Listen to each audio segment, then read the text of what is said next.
अस्सलाम वालेकुम, welcome to IME's official YouTube channel. और आज का टॉपिक होगा, हम उसको डिस्क्लोज़ करेंगे जब आप ट्रैवल करते हैं, तो जब आप ड्रग्स लेके जाते हैं अपने साथ या कोई ऐसी अनयूजुअल आइटम्स लेके जाते हैं, तो उस सूरत हाल में आपको कैसे पकड़ा जा सकता है और आपकी इसमें क्या सज़ा और क्या कॉन्सिक्वेंसेस आ सकती है। आज मैं आपको दो स्टोरीज अनफोल्ड करूंगा, एक दुबई की और एक यूके की। दोनों में इनलीगल आइटम्स लेके जाया जा रहा था और उनकी क्या सज़ा होती है, आइए आज देखते हैं। पहला पैसेंजर हम बात करते हैं दुबई की। अच्छा, Dubai is one of the busiest airport. Dubai में रोज़ मिलियंस पैसेंजर्स आते हैं और बहुत ज़्यादा फ्लाइट्स आती है और million passengers comes up with millions of bags and millions of equipments. और उस मिलियंस ऑफ इक्विपमेंट्स के अंदर कुछ भी छुपाया जा सकता है। Drugs can be of any size, छोटे से मोटे से, हर चीज़ में वो आ सकता है। जो लाने वाला है वो ऑब्वियसली सिक्योरिटी से स्मार्ट एक्ट करने की कोशिश करेगा, मगर सिक्योरिटी हमेशा ऐसे स्मार्ट एक्ट करना चाहती है कि इनको हम पकड़े। So it's like two way, चोर पुलिस की कहानी है यहाँ पे। और यही चोर पुलिस की कहानी मैं आज आपके सामने लेके आ रहा हूँ कि एक मुस्तफ़ा नाम का Mustafa Ahmed, who was a immigration officer, custom officer Dubai के अंदर। उसका काम, वो उस दिन उस ड्यूटी में था and he holds 18 years of experience. और उसके 8 घंटे की ड्यूटी में 133 फ्लाइट्स वर ऑन बोर्ड, जिसमें से 17,000 पैसेंजर्स को उसने चेक करना था और उस 17,000 पैसेंजर में से उसने ये एक पैसेंजर पकड़ना था। और उसका काम यही है कि कुछ ना कुछ सस्पिशियस मूवमेंट को पकड़ना।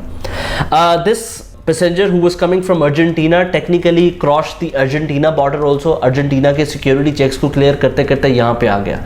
मैं दुबई के एयरपोर्ट के बारे में आपको थोड़ा सा जेनेरिक आइडिया देता हूँ कि इमिग्रेशन ऑफिसर खड़ा कहाँ पे होता है। जैसे ही आप प्लेन से बाहर निकलते हैं, आप जाते हैं अपने फाइनल चेक की तरफ, जहाँ पे आपके पासपोर्ट पे इमिग्रेशन स्टैंप लगाती है।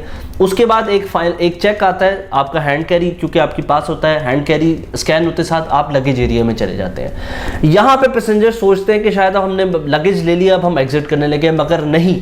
दुबई एयरपोर्ट में एग्जिट गेट के बिल्कुल फाइनल पॉइंट पे एक और सिक्योरिटी चेक होता है, जहाँ पे ये कस्टम ऑफिसर्स खड़े होते हैं एंड उनका काम यही होता है कि आपकी जो सस्पिशियस मूवमेंट है वो आपकी बॉडी लैंग्वेज को जज करते हैं, क्योंकि उनकी ट्रेनिंग का हिस्सा है कि जो भी सस्पिशियस होता है वो कुछ ना कुछ ऐसा करता है कि ये उसको पकड़ लेते हैं। Dubai is considered as one of the safest airport, जहाँ पे इलीगल एक्टिविटीज़ बहुत पकड़ी जाती हैं। और उसी तरह उस दिन ये हुआ कि एक पैसेंजर जो कि अर्जेंटीना से आ रहा था, उसके पास एक बैग था और बहुत नॉर्मल बैग था। वो अपने सारे स्कैनिंग प्रोसीजर से गुजरता जा रहा है। मैं आपको एक छोटी सी टेक्निकल इन्फॉर्मेशन देता हूँ। जब भी कुछ ऐसा प्रोडक्ट या ऐसी कोई चीज़ पड़ी होती है बैग के अंदर, तो जो सिटी स्कैनर होता है वो टेक्निकली इसको ऑरेंज कलर को शो करता है। अगर आपके बैग में कुछ नहीं है तो वो ग्रीन और येलोइश में होता है, मगर अगर कोई ड्रग एलिमेंट होता है तो वो ऑरेंज कलर में होता है। और इसका बैग स्कैन होते हुए बिल्कुल ग्रीन और येलो कलर में आ रहा था, nothing was orange, but still Mustafa को थोड़ा सा डाउट इसके ऊपर था। इन्होंने बैग खोला है तो अंदर सिर्फ और सिर्फ वाइट कपड़े हैं। ये एक सेकंड मूवमेंट था जहाँ पे उसने कहा कि आप सिर्फ क्या वाइट कपड़े पहनेंगे तो जब तक आपका स्टे होगा। तो वहाँ पे उसने बोला कि ये मेरा नेशनल ड्रेस है, मैं इसी तरह चलता हूँ। अच्छा, कपड़े नॉर्मली जैसे मैंने पहने हुए हैं, फोल्ड भी किए जा सकते हैं, आराम से होते हैं, आवाज़ नहीं आती। इन कपड़ों में से अजीब क्रिस्प सी आवाज़ आ रही थी। ऐसा लग रहा था कि ये किसी के अंदर डिप किया गया और हार्ड किया गया। तो एक मेरी पुरानी वीडियो थी जिसमें मैंने आपको बताया था कि एक स्कैनर होता है जो कंटेमिनेशन को पकड़ता है और अपनी स्कैनिंग करता है और वो बताता है कि इसके अंदर कोई ड्रग एलिमेंट तो नहीं है। इसी तरह इस सिनेरियो पे भी दुबई के पास वो मशीन थी एंड वो काफ़ी एडवांस मशीन है। उन्होंने सिर्फ और सिर्फ स्वाइप किया और वहाँ पे मशीन के अंदर डाला तो पता चला 64% of cocaine was being carried from this paper. भी नहीं कह सकते हैं, टेक्निकली वो पेपर की फॉर्म था, बट थे वो कपड़े। एंड इसकी सज़ा दुबई में बहुत सख्त है। They can either sentence you to death. दूसरी स्टोरी है एक पाकिस्तानी की। एक Pakistani traveller was travelling to UK और वो पिछले 3-4 सालों से बहुत फ्रीक्वेंट ट्रैवल कर रहा था।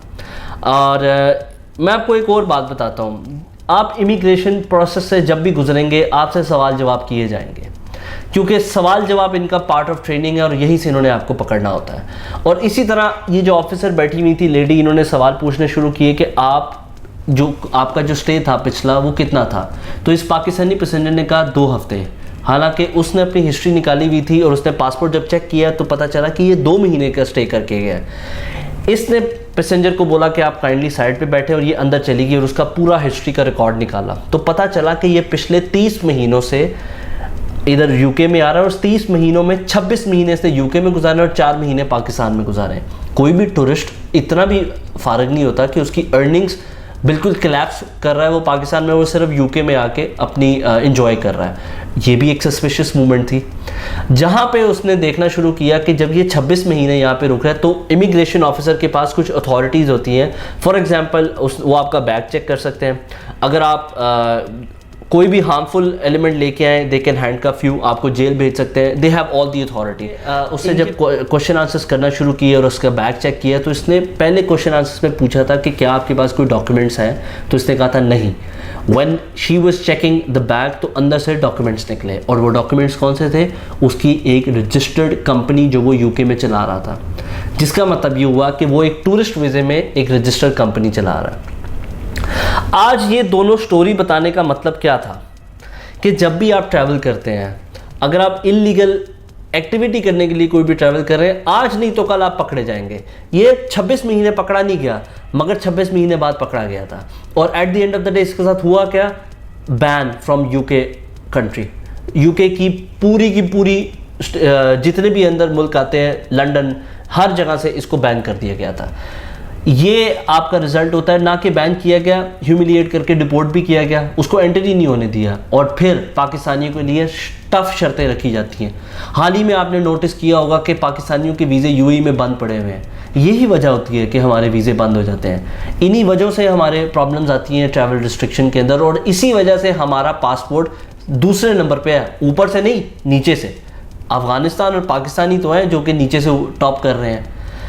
मैं उम्मीद करता हूं कि जो भी मेरे ट्रैवलर्स पाकिस्तान से जाते हैं wire, please it's a request, कोई भी इलीगल एक्टिविटी मत करें, क्योंकि आप पाकिस्तान के एम्बेसडर हैं। आपका वहां जाना पाकिस्तान को रिप्रेजेंट करना होता है।